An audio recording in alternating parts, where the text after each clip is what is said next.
एउटा सानो कुकुर थियो। ऊ गरिब परिवारमा हुर्किएको थियो। उसले लगाउने लुगा च्यातिएको हुन्थ्यो, जुत्ता पनि थिएन। स्कुल जान्थ्यो तर त्यहाँ उसको साथीहरूले उसलाई गरिब भनेर जिस्काउँथे।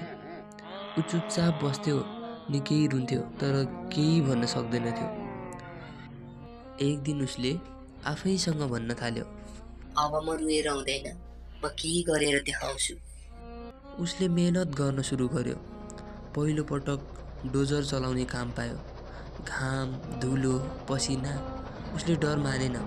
थोरै पैसा कमाउन थाल्यो अनि त्यो पैसाले पसलमा काम गर्ने अर्को अवसर पायो। त्यहाँ पनि उसले इमानदारी र मेहनतले काम गर्यो। त्यसपछि उसले थोरै पैसा कमाउन थाल्यो। कहिले हिम्मत हारेन।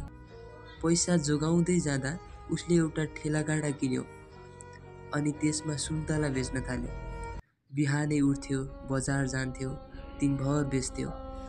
उसले आफ्नो कमाई एक झोलामा राख्थ्यो। महिनौको मेहनतपछि त्यो झोला पैसाले भरियो अनि एक दिन उसले पैसा लिएर पसलमा गयो। आफूसँगको पहिरन फेर्यो, नयाँ ड्रेस, नयाँ जुत्ता, नयाँ ब्याग किन्यो।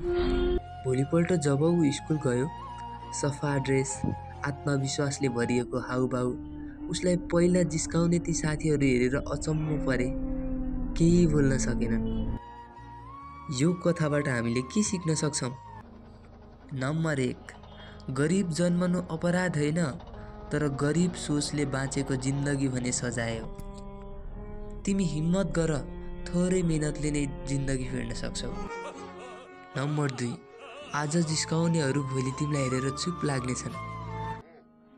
बोल्ने भन्दा गरेर देखाउनेको सम्मान सधैँ ठुलो हुन्छ। र नम्बर 3 मा, सपना ठुलो देख, सुरुवात सानो भयो कि भयो।